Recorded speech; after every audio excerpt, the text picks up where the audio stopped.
Hey, what's up, everybody? So I wanted to share with you guys three strategy games that I would highly recommend you should go check out. And these games are games I have played for hundreds upon hundreds of hours. I am not getting paid by any of these companies to say this or say all these good things about these games. It is just me, a gamer who has played each one of these games for hundreds upon hundreds of hours, giving you guys a good old-fashioned recommendation.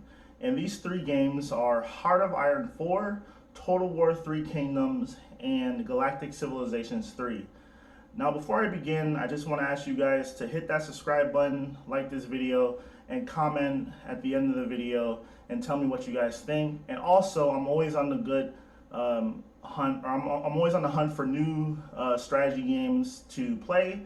So, if you guys have any recommendations, let me know in the comments below. Let's begin. So the first game out of the three that I want to talk about is Heart of Iron 4, which is a grand strategy game developed by Paradox Studios, and it came out in 2015. It is a World War II strategy game which allows the player to manage the politics, military, economy, infrastructure, resources, manage diplomacy, and also decide on various historical events that actually happened in history. And this game, there's so much depth to everything. And out of the three games on this list, I would probably say that this is by far the game that has like the highest learning curve to sort of get a good understanding of how everything works and operates. You have to sort of like understand what actually happened in history, or if you don't, I mean, you sort of learn along the way. Like if you're playing as Germany, you can decide on whether or not you want to annex Austria, which actually happened. It's called Anschluss. And then also you can basically, like, there's events that lead up to, let's say, like the annexation of Czechoslovakia. You can demand that, what is that, Poland give up, I'm trying to think of, like, I think it's called Danzig or whatever.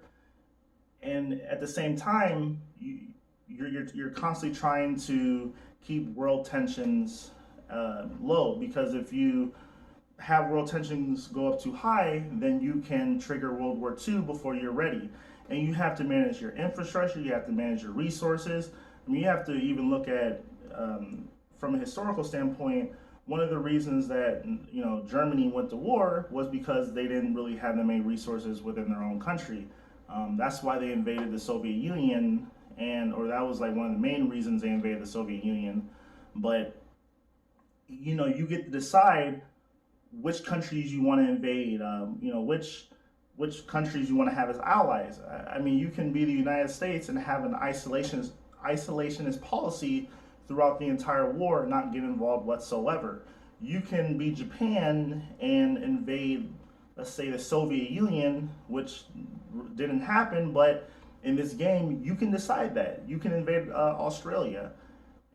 And at the same time, you're having to manage all these different things.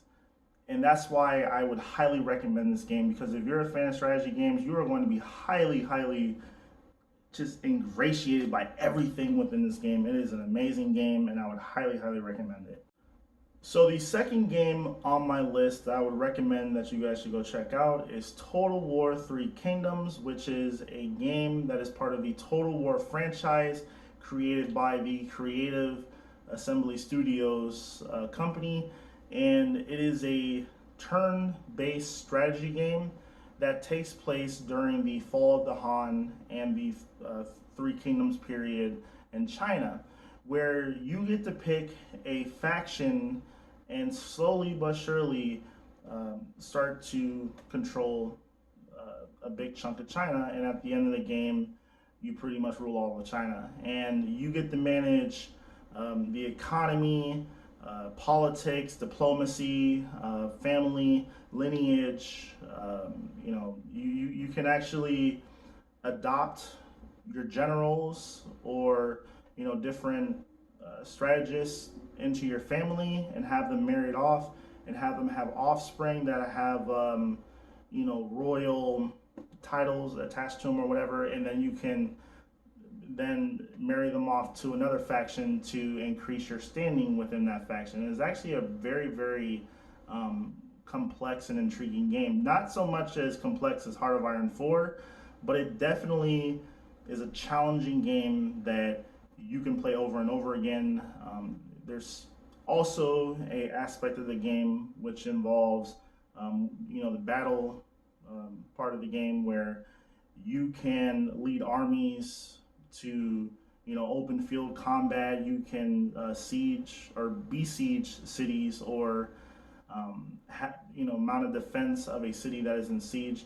There's just so much stuff to do in this game, and I feel like every time you play the game, whether it be the same faction you play over and over again, or you try out a new faction, there's just so much different ways you can go about expanding your faction, and there's always consequences and rewards to everything that you do. So this is definitely a game that I would recommend. All right, so the final game on this list that I want to recommend to you guys is Galactic Civilizations 3, which is a game that came out in 2015, and it was developed by Stardock Studios, and it is a 4X turn-based strategy game. And basically, it's like Civilization, but in outer space. You start off on a planet, and you gradually expand and colonize various planets. You can upgrade your, as the game progresses, you upgrade your technology. There's various technology trees for various aspects of your civilization, and you also have to engage in diplomacy with other factions and alien races. I think there's a good maybe 10 or 15 playable factions in the base game, and then there's a whole bunch of DLC that allows you to play as various other factions, and then it also adds new gameplay mechanics into the game in the various DLC. But this game is pretty darn fun. I would say out of the three, it was the easiest for me to just pick up and play. It's a very, and it also is I would say it's like a very, very relaxing game. It's not too difficult, but at the same time, sometimes it can be a little infuriating when you've been working on building a certain wonder. I forget what they're called, but they're basically like what the world wonders are in Civilization, but they're unique for only once one faction builds it, no other faction can build it. And when you spend like 20 turns building this certain landmark or building or whatever on a planet, another faction comes in and swipes it up from under you, you get a little bit upset. Or you see a perfect world.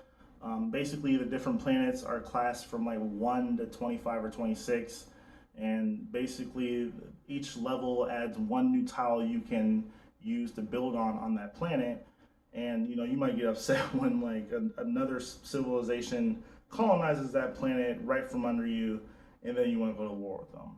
But honestly, the only downside to this game is that I feel like even for a beefy computer, let's say if you're playing on, there's like different size universes you can play on when you first start the game. It can be like tiny or it can be gigantic. And the larger the universe, the more factions you have, the more bogged down your computer will get at the end game, because there's so many different factions doing so many different things that I feel like it can slow down even a very fast computer like my own. And that's all I have to say, folks. I hope you guys enjoyed this list. This is not a top 3 strategy games of all time list. It's just my recommendations of strategy games that you guys should go and check out, and I highly recommend them. So thanks for watching. Please hit that subscribe button, hit the bell for notifications, like this video, comment on it, and tell me what you guys think. I want to if you guys have any other strategy games that you guys recommend me playing, let me know, because I'm always on the lookout for good games. And also share this video as well. So that's what I gotta say. Peace.